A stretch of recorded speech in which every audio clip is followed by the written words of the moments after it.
आपने कभी सोचा है कि बिहार का एक बच्चा जब स्कूल जाता है तो उसकी पढ़ाई कैसी होती है? क्या आपने कभी गौर किया है कि बिहार का युवा जब नौकरी की तलाश में निकलता है तो उसे किन चुनौतियों का सामना करना पड़ता है? बिहार एक ऐसा राज्य जहां टैलेंट की कोई कमी नहीं, लेकिन सिस्टम की खराबी ने लाखों युवाओं के भविष्य को अंधेरे में डाल दिया है। जहां हर साल लाखों छात्र पढ़ाई करते हैं, लेकिन फिर भी रोजगार की तलाश में दर दर भटकते हैं। इस वीडियो में हम बिहार की शिक्षा व्यवस्था, यहाँ की रोजगार की स्थिति और इससे जुड़े हर पहलू पर चर्चा करेंगे। और सबसे जरूरी बात, हम ये भी देखेंगे कि इसका समाधान क्या हो सकता है।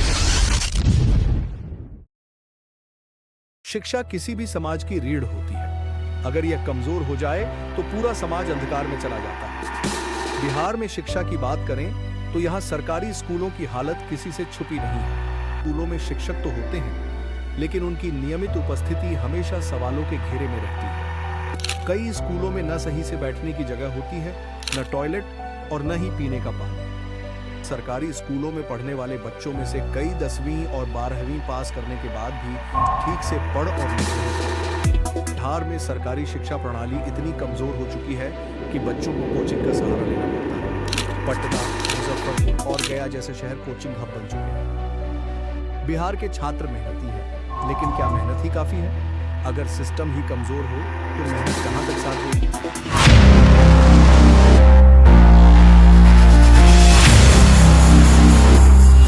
बिहार में एक कहावत बहुत मशहूर है, अगर नौकरी नहीं मिली तो समाज में इज्जत नहीं मिलेगी। और यही मानसिकता बिहार के हर युवा के दिमाग में बचपन से बैठा दी जाती है। सरकारी नौकरी का क्रेज, यहाँ का हर युवा बीपीएसएससी, एसएससी, रेलवे, बैंकिंग और यूपीएसएससी की तैयारी में सालों तक मेहनत करता है। हर साल लाखों छात्र इन परीक्षाओं में बैठते हैं, लेकिन नौकरी कुछ हजार को ही मिलती है।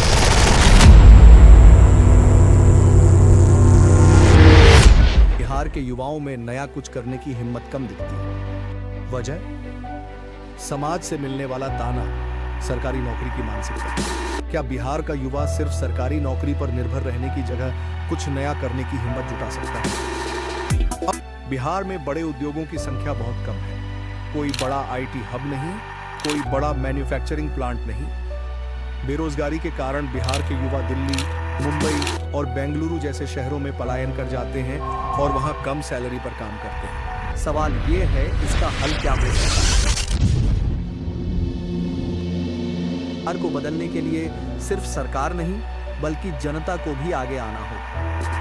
शिक्षा में सुधार, सरकारी स्कूलों में सख्त मॉनिटरिंग होनी चाहिए। स्कूलों में आधुनिक सुविधाओं का विकास किया जाए। रोजगार में सुधार, बिहार में निजी निवेश को बढ़ावा दिया जाए। आईटी सेक्टर और स्टार्टअप कल्चर को बढ़ाया जाए।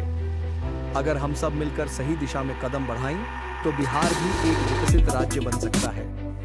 शिक्षा और रोजगार किसी भी समाज की नींव होते हैं। अगर बिहार को आगे बढ़ाना है तो इस नींव को मजबूत करना होगा। बिहार के हर युवा को यह समझना होगा कि सिर्फ सरकारी नौकरी ही एकमात्र रास्ता नहीं है। अगर बदलाव चाहिए तो सोच बदलनी होगी। क्या आप भी इस बदलाव का हिस्सा बनना चाहते हैं? हमें कमेंट में जरूर बताएं और इस वीडियो को शेयर करें कि लोग भी जागरूक हो और हमारे चैनल को सब्सक्राइब करें, ताकि ऐसी ही विशेष जानकारी वाली वीडियो हम आपके लिए बनाते रहें।